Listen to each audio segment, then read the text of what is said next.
مجھ پر الزام لگانے والے سنو، میں جیل کو ایک مرتبہ نہیں گیا، کئی مرتبہ جیل کو گیا ہوں۔ میں حکومتوں کا داماد بن کے رہا ہوں جیل میں، یاد رکھو۔ میں کوئی یہاں سے کوئی پلین سے یا چل کر نہیں آیا ہوں۔ میں 50 دن جیل میں رہا، 1998 کا پورا فٹ بال کا ورلڈ کپ جیل میں دیکھا میں۔ چندرا بابو نائیڈو مکھیہ منتری تھے، بولتے تھے اویسی باہر نہیں نکلنا چاہیے۔ میں نے کہا تم کہیں پر بھی رکھو، ہم الحمدللہ رب العالمین بولنے والے ہیں۔ تم نے جیل میں رکھا، ہم نے کہا اللہ تیرا فیصلہ قبول ہے۔ جیل میں 50 دن ہم کو رکھے، اور الحمدللہ جب بیل ہوئی تو بیل کا کنڈیشن یہ لگایا گیا کہ اویسی بھاشن نہیں دے گا۔ میں نے کہا کوئی بات نہیں، کب تک میری زبان کو روکیں گے۔ جیل سے نکلا تو 1 سال کے بعد چندرا بابو نائیڈو نے، تیلگو دیشم کی حکومت نے، حیدرآباد میں ایم ایل اے تھا، پولیس کے ذریعے مجھے مارا اور پیٹا۔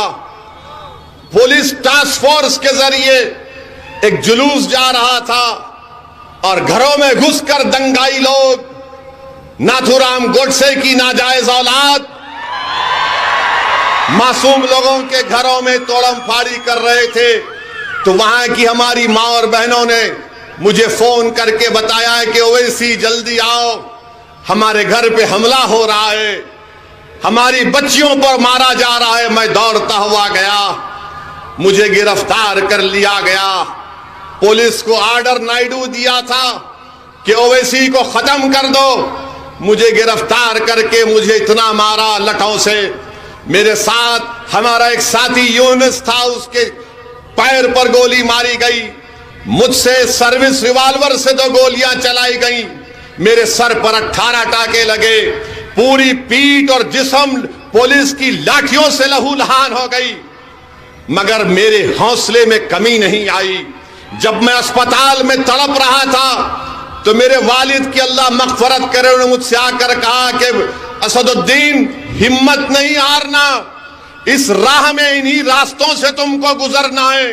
مجھے آج بھی یاد ہے کہ میرے والد مرحوم نے مجھ سے کہا تھا کہ آج تم کو یہ محسوس ہو رہا ہوگا کہ روڈ پر لٹا کر تم کو مارا گیا، تمہاری انا کو تکلیف ہو رہی ہوگی، مگر میرے والد نے کہا، کیا کہا نوجوانوں سنو، میرے والد نے مجھ سے کہا کہ امام احمد بن حنبل کی قربانی کو یاد کرو کہ ان کو بغداد کے بازاروں میں پیٹا گیا تھا، امام اعظم ابو حنیفہ کو جیل میں ڈالا گیا تھا۔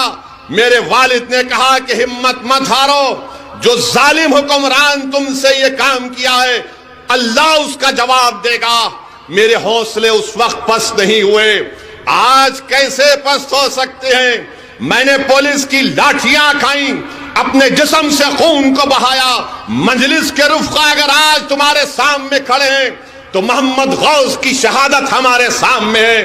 ارے ہم قربانیاں دے کر آئے ہیں، ہم ان کانگریسیوں کی طرح ایئر کنڈیشن کمروں میں بیٹھ کر یا پلین سے اتر کر سیاست نہیں کرتے۔ میری گاڑی پر گولیاں چلائی گئیں، اللہ نے مجھے بچا لیا۔ سب نے کہا کہ مت جاؤ اتر پردیش کو، میں نے کہا میں جاؤں گا، اور میری ماں نے مجھ سے کہا کہ تم زندہ ہو، تم کیسے ہو؟ میں نے کہا کہ اماں اچھا ہوں، تو اماں نے کہا جاؤ بیٹا کام کرو، اللہ تمہارے ساتھ ہے، میری دعائیں تمہارے ساتھ ہیں۔